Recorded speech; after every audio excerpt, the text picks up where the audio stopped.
Good afternoon, students. We have completed our simple past and simple present. Okay, we have completed our simple past and simple present. Now we are going to learn simple future. It's simple future. Simple future. Simple future म्हणजे काय? साधा भविष्यकाळ. Simple फ्युचरचा मराठीमध्ये अर्थ काय होतो मित्रांनो? साधा भविष्य काळ. ओके, आता साधा भविष्य काळ. आपण सिंपल प्रेझेंट पण झाला, आपला सिंपल पास्ट पण झाला आणि आता सिंपल फ्युचर आहे. ओके, सिंपल प्रेझेंट कधी यूज केला आपण? सिंपल प्रेझेंट जी आपली डेली रुटीन मध्ये ऍक्शन घडते. ओके, जी काल पण केली, आज पण केली आणि उद्या पण करणार आहे, जी डेली रुटीन मध्ये जे वीकली मध्ये करते घडते आपली जी ऍक्शन असते, त्याला कधी यूज करतो आपण? सिंपल प्रेझेंट मध्ये. सिंपल पास्ट मध्ये जस्ट आपण झालेली क्रिया, म्हणजे आता जस्ट काही क्रिया घडली असेल. ओके, सपोज मी क्लासला आलो, त्याने गाणं ऐकलं, तो गेला, तो आला, त्याने पाहिलं, त्या जस्ट हॅपन क्रिया, जस्ट झालेल्या क्रिया आहेत. ओके, ज्या जस्ट झालेल्या ऍक्शन्स असतात त्या सिंपल पास्ट मध्ये असतात. आणि ज्या होणार असतात भविष्यामध्ये, एखादी गोष्ट, सपोज मी गावाला जाणार, येणार, बोलणार, ऐकणार. ओके, लक्षात ठेवायचं, कधी पण सिंपल फ्युचर मध्ये ना वर्बला नार लागत असतो. करणार, जाणार, पाहणार, बोलणार, ऐकणार. ओके, तो तिच्यासोबत जाणार, तो तिच्यासोबत बोलणार, तो तिथे जेवण करणार. ओके, नार लागत असतो. आपला फॉर्मॅट काय येतो? First use subject, then will or shall.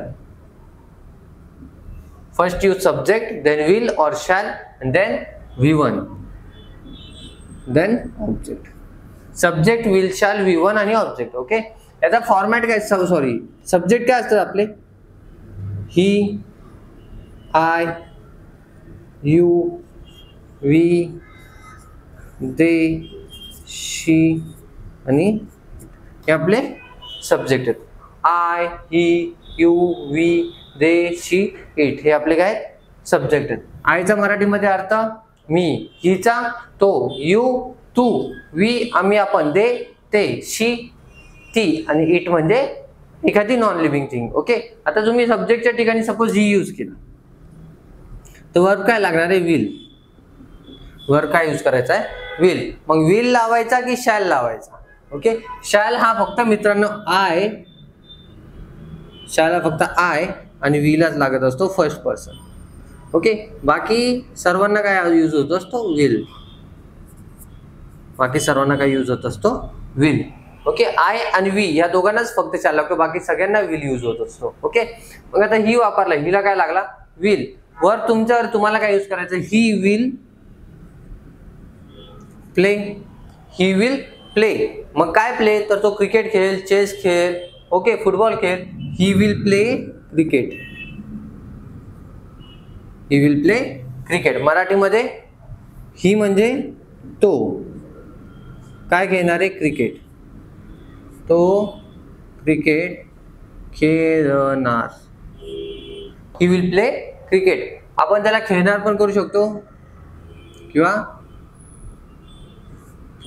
खेळेल. तो क्रिकेट खेळेल, तो क्रिकेट खेळणार. He will play cricket. हिच्या ठिकाणी सपोज तुम्ही सब्जेक्ट चेंज केला, शी विल प्ले क्रिकेट, ती क्रिकेट खेळणार. सपोज आपण वी विल प्ले क्रिकेट, आम्ही क्रिकेट खेळणार. दे विल प्ले क्रिकेट, ते क्रिकेट खेळणार.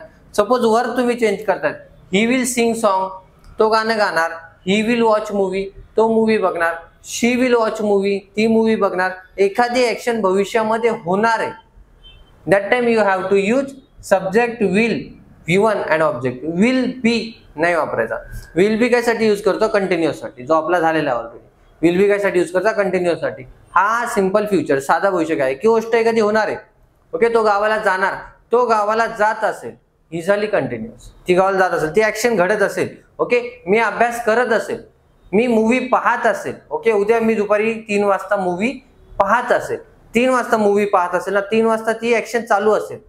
बरोबर, 3 वाजता, 4 वाजता, 2 वाजता, जी काय असेल ती ऍक्शन त्या मुवमेंटला चालू असेल. कोणताही मुवमेंट असेल त्या मुवमेंटला ती ऍक्शन चालू असेल, त्यावेळेस तो असतो कंटिन्युअस टेन्स. आणि ती मुवमेंट होणार आहे. ओके, आता नाही सांगू शकत, पण उद्या मी गावाला येणार. ओके, मी उद्या 3 वाजता येणार, 4 वाजता, 5 वाजता मी येणार. ओके, ती गोष्ट होणार आहे, त्यावेळेस नार लागत असतो. ओके, याचा निगेटिव्ह करायचा असेल तर काय करतात मित्रांनो? याचा negative first use subject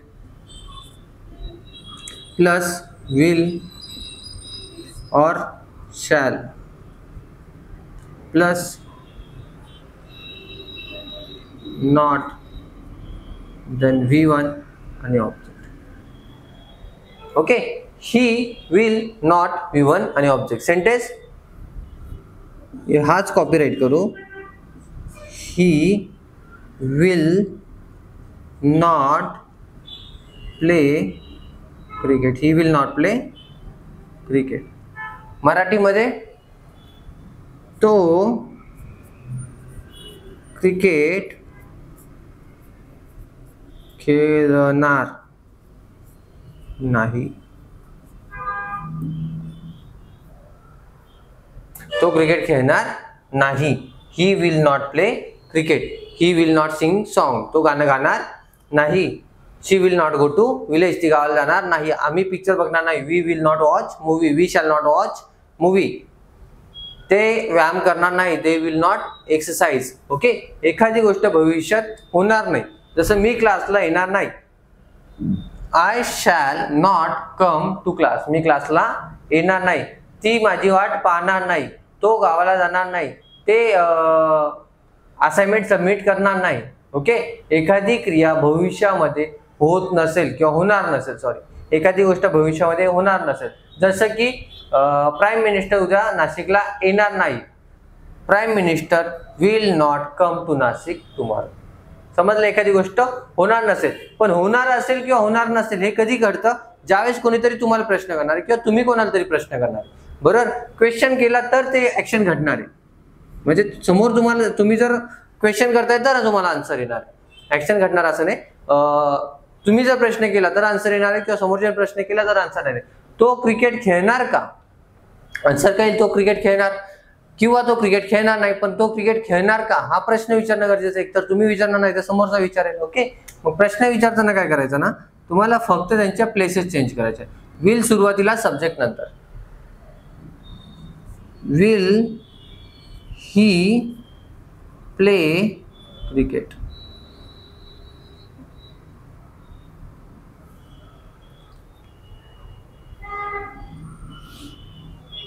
will plus subject.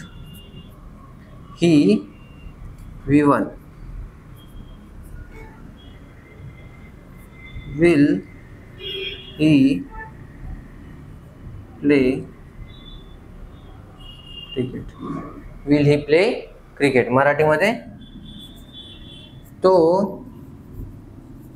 Cricket खेळणार का? Will he play cricket. तो क्रिकेट खेळणार का? ती गावाला जाणार का? Will she go to village. ती गावाला जाणार का? ते पत्र लिहिणार का? Will they write letter. तो क्लासला येणार का?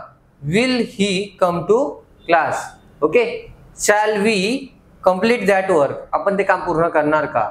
ओके, समजलंय. एखादी क्रिया भविष्यामध्ये होणार का? तो गावाला जाणार का? Will he go to village. तो गावाला जाणार का? Will he go to town. तो गावाला जाणार का? प्रश्न काय? Yes, he will go to village किंवा टाउन. ओके, जर जाणार नसेल तर he will not go to village किंवा टाउन. होणार नसेल ती क्रिया. ती पत्र लिहिणार का?